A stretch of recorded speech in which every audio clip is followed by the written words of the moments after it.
Projektą remia Lietuvos Respublika. Projektą iš dalies finansuoja Europos Sąjunga. Projektą vykdo asociacija Naujos jungtys.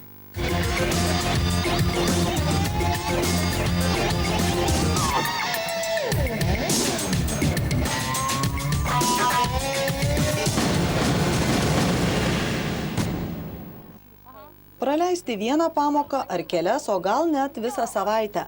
Kodėl moksleiviai turintys vienintelę savo pareigą eiti į mokyklą pamiršta ją ir mieliau laiką leidžia kitur? Ar turi mokiniai pakankamą motyvaciją eiti į mokyklą? O ką veikti po pamokų, netgi toje pačioje mokykloje?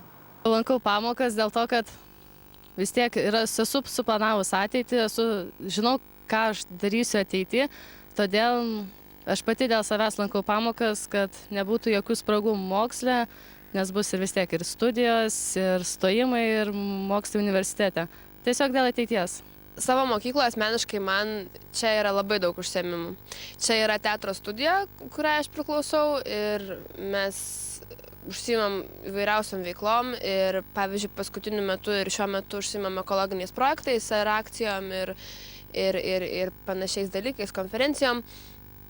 Ir šiaip po pamokų, ne mokykloje, irgi aš, pavyzdžiui, daug labai ką veikiu ir dar priklausau teatromanų klubui, UEFI organizacijos savanorė esu, dailės mokyklą lankau, dabar vairavimo kursus lankau, bet čia ne pamokinė veikla, čia reikia. Tiesiog, nežinau, daug. Tai kas nori, tas randa, kas nori, tas viskas spėja iš tikrųjų. Galima ateiti į krepšinio salę pasportuoti, galima eiti paspartinti futbolą, visą laiką duodamas yra kamuolys. Jeigu neduodamas, tai bent jau galima atsinešti. Nėra čia aptverta ir nėra nieko draudžiama. Šiaip irgi teatras, ten ekologiniai projektai, taip toliau ir panašiai. Dar galima į seniūnų, būti seniūnų arba šiaip padėti renginius organizuoti mokykloje, kad ir tą pačią mokytojų dieną dabar artėjančią. Tai iš esmės yra. Užsiėmimų yra. Ir po pamokų šiaip surandu ką veikti, nesėdžiu namuose ir nesėdžiu vietoje. Yra tokių mokytojų, dėl kurių reikia bėgti iš pamokų, nes arba jų dėstomas dalykas būna pateikiamas labai neįdomiai ir nuobodžiai iš tikrųjų. Kitos mokytojos nemoka bendrauti su mokiniais ir rėkia ant jų, kad jie nieko neveikia, nors iš tikrųjų negali padėti pačios. Šiaip pati esu pabėgus dėl mokytojus iš pamokų ne vieną kartą ir senai mokyklai taipogi labai dažnai tai būdavo.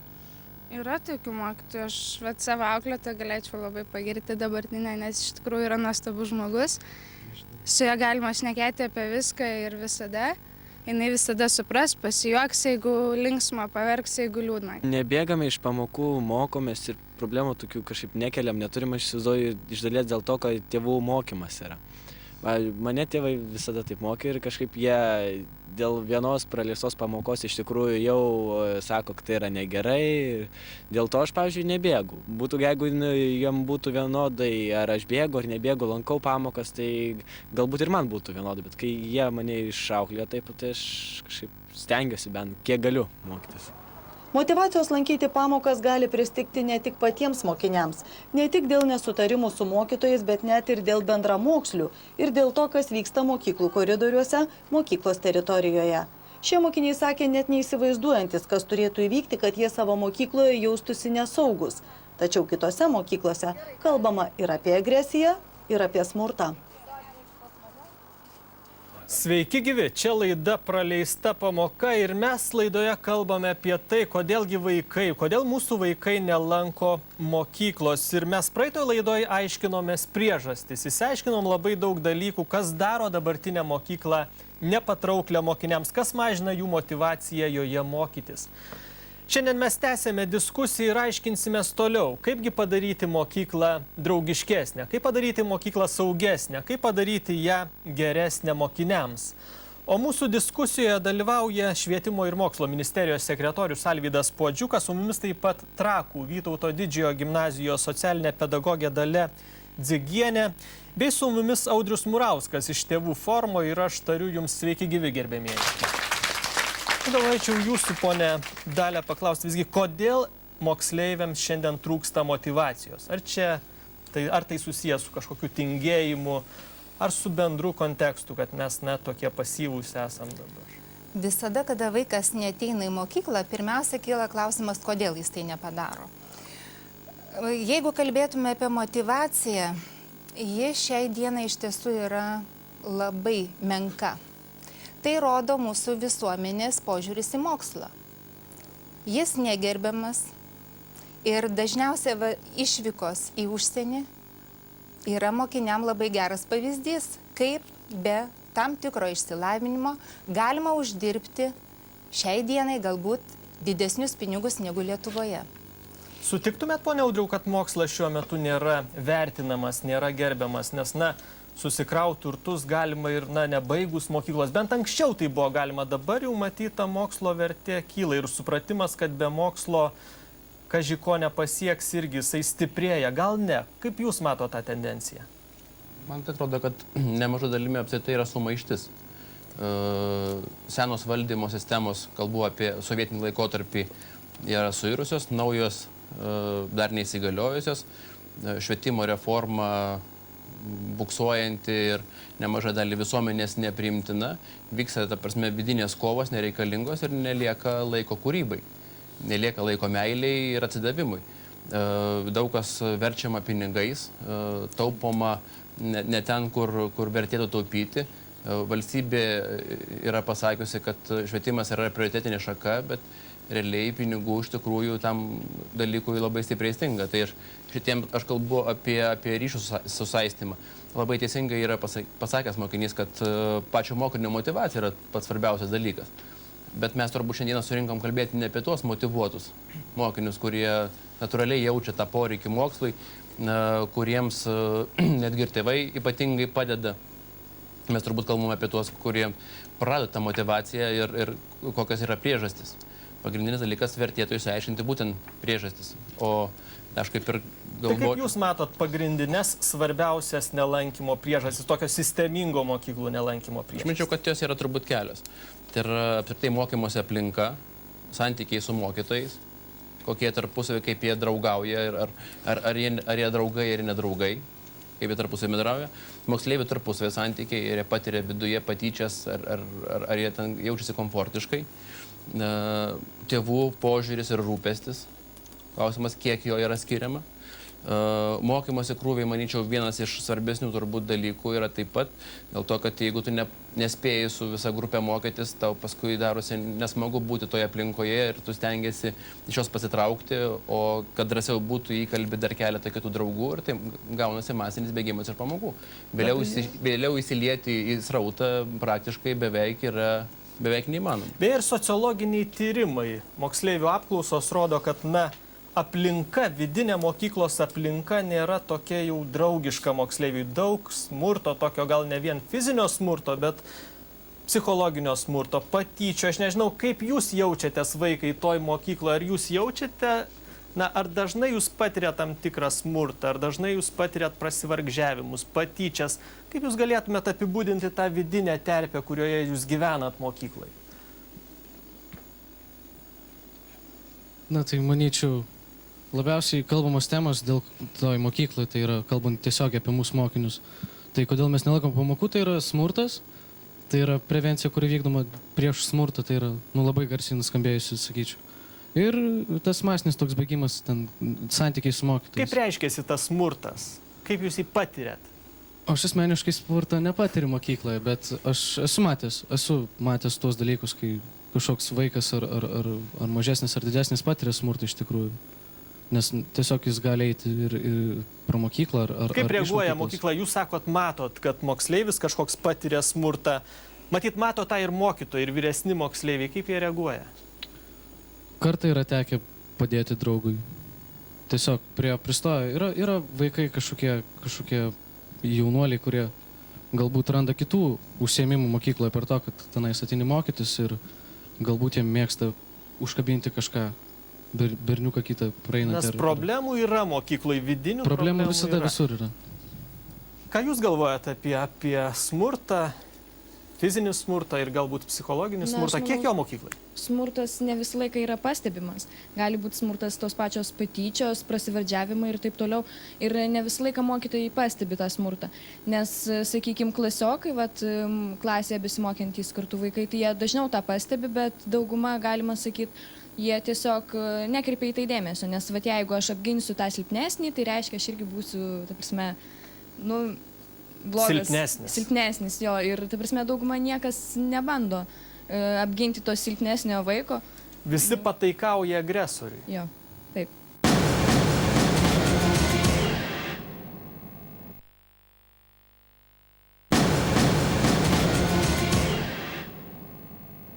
Gyvenimas turi savo šviesėje ir tamsėje pusės.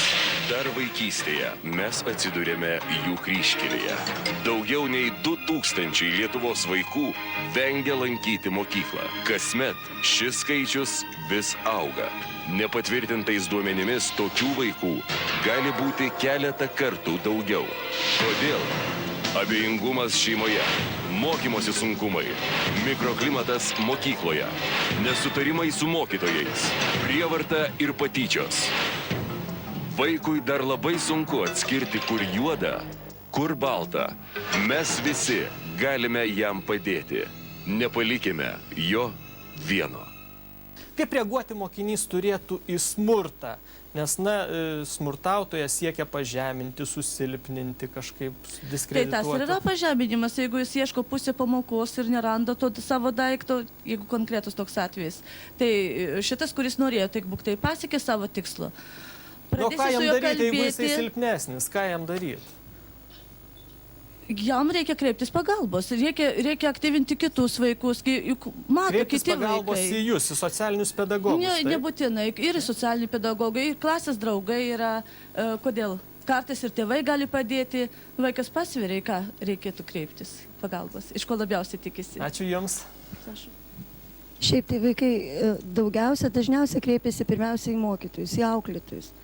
Esu, pavyzdžiui, 5-okų auklėtoja ir žinau, kad jeigu tik kažkas atsitiko, kad ir ten vienas kitą stumtelėjo, tai vis tiek tai jau yra smurtas. Ir pirmiausia, aš jiems išaiškinu, kad tikriausiai kiekvienas atbėgtų pirmiausia pas mane.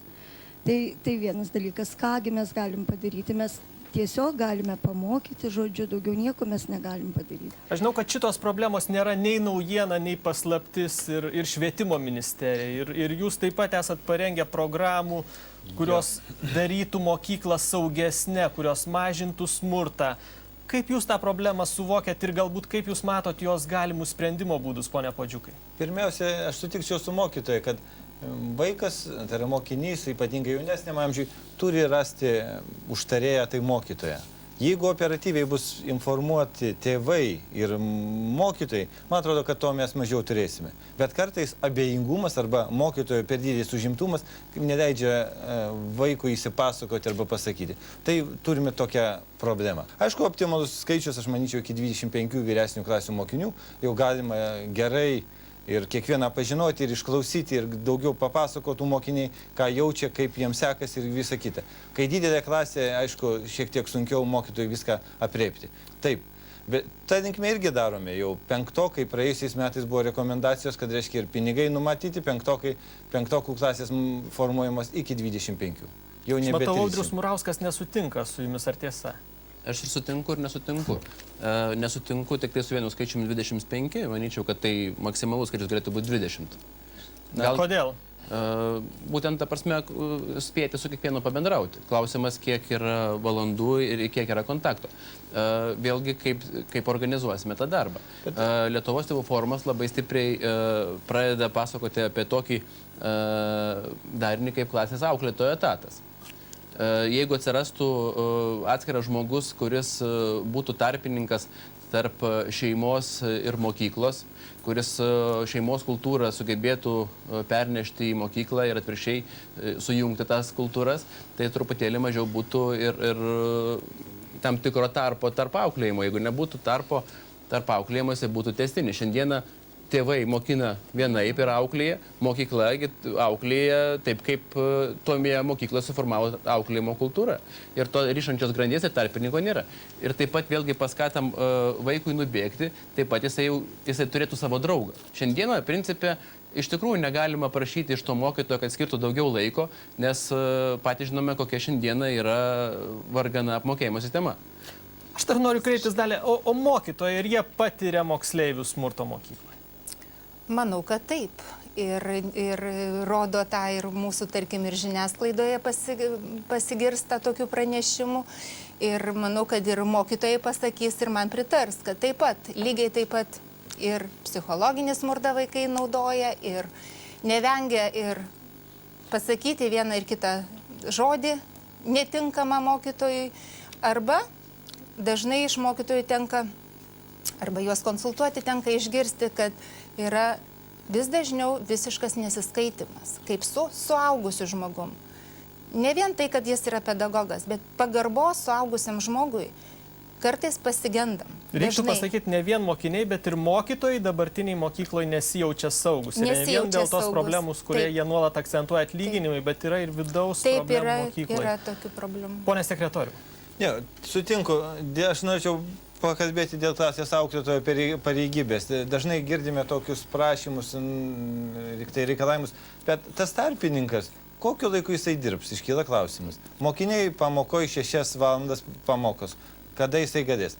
Ko gero, atlaisvinti daugiau mokytojų, kad jie turėtų už vadovavimą klasiai, dalykininkai, yra geresnis sprendimas ir kurį mes nuo rugsėjo įgyvendinom, padidindami valandų skaičių dvigubai. Tai yra, anksčiau buvo apmokamos 2 valandos, dabar 4. Aš manau, kad mokytojai turėtų rasti laiko pertraukų metu daugiau bendrauti, nes pamokų metu šiek tiek sunkiau bendrauti su mokiniais ir spręsti tas problemas, kurios yra.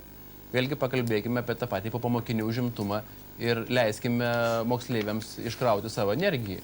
Netgi ir tiem patiems mušeikoms, kurie pasižymi, ta prasme, nestabiliu elgesiu, jeigu jie turėtų, ta prasme, atitinkamus būrelius, kuriuose galėtų išlieti daugiau prakaitų ir pakovoti, tai turbūt jiems mažiau liktų energijos vėliau priekabiaujant. Pagaliau, jeigu jie netgi galbūt ir lankytų kovos menus, tai kovos menuose taip pat yra ir dalis filosofijos apie tą patį smurtą. Galbūt jie patirtų treniruočių metu skausmą ir suprastų, kokį skausmą jie perteikia kitam. Taip kad šita vieta taip pat pas mus labai yra apleista ir aš vėl pakartosiu pradžioje laidos pasakytą žodį sovietmetis. Sovietmečiu buvo geriau. Šitoj vietoj... Šitoj vietoj nereikia taip sakyti, buvo geriau, bet buvo labai puikiai sugalvota ideologija tam, kad ugdyti pirmiausiai pionierių, komjaunuolių ir panašiai. Tai šitoj vietoj jiems duodavo saldainių.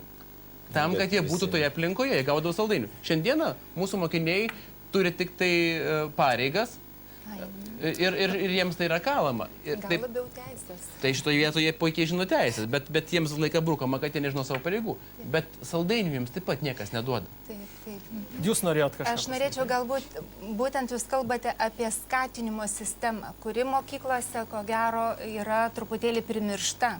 Kadangi lėšų stygius ir tas apibrėžtas mokinio krepšelis irgi diktuoja, tarkim, tą lėšų panaudojimą.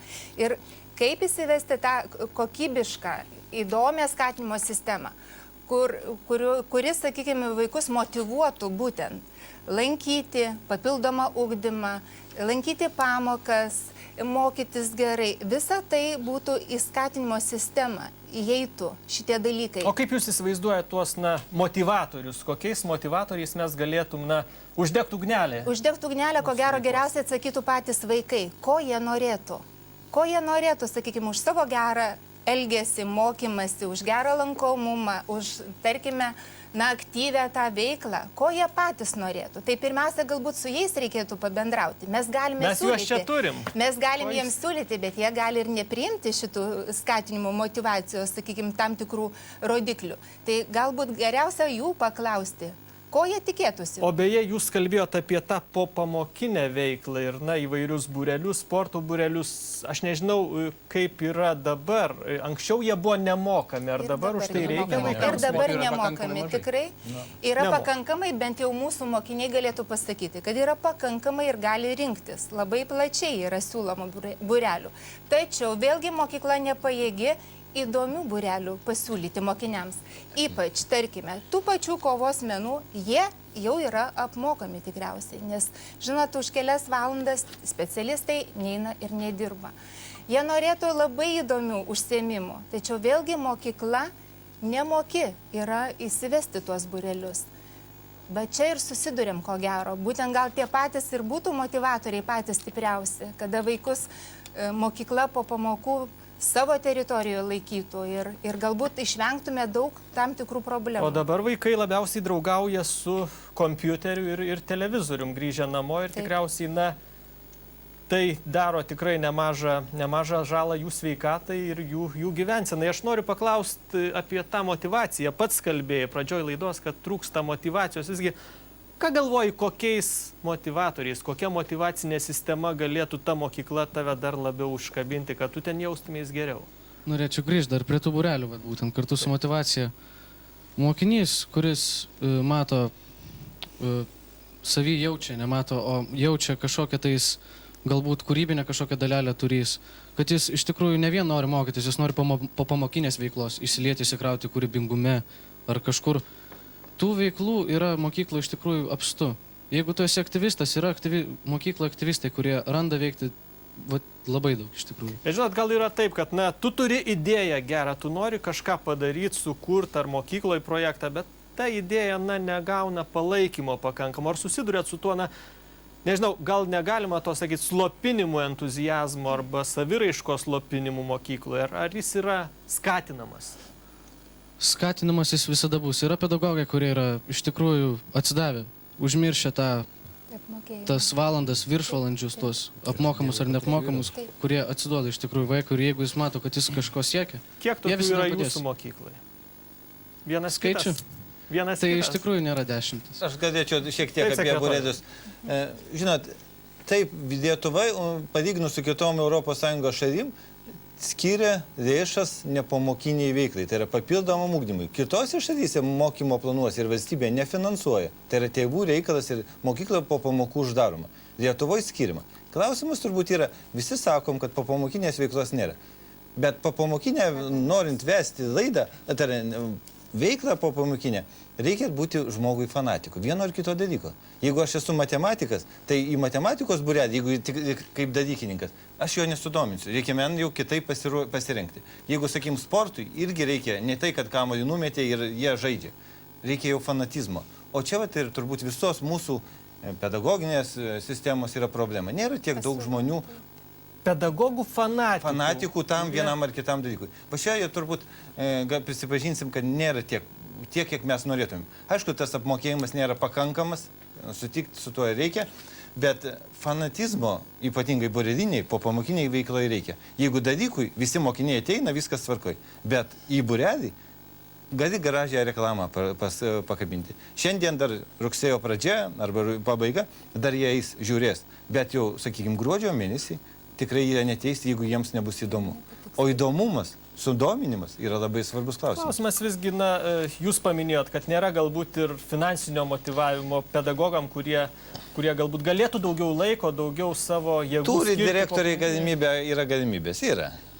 Ką jūs galvoja, štai aš noriu paklausti socialinės pedagogės apie tą mokytojų motivaciją, mokytojų ugnelę ir kiek jo šiandien dabartiniai mokykloje lygiai. Ir mes kalbėjom apie smurtą, apie tą nelabai galbūt kartais draugišką mokyklos vidinę terpę. Galbūt tai irgi slopina mokytojų entuzijazmą, ką nors daryti ir keisti. Manyčiau, kad pirmiausia tai priklauso nuo asmenybės.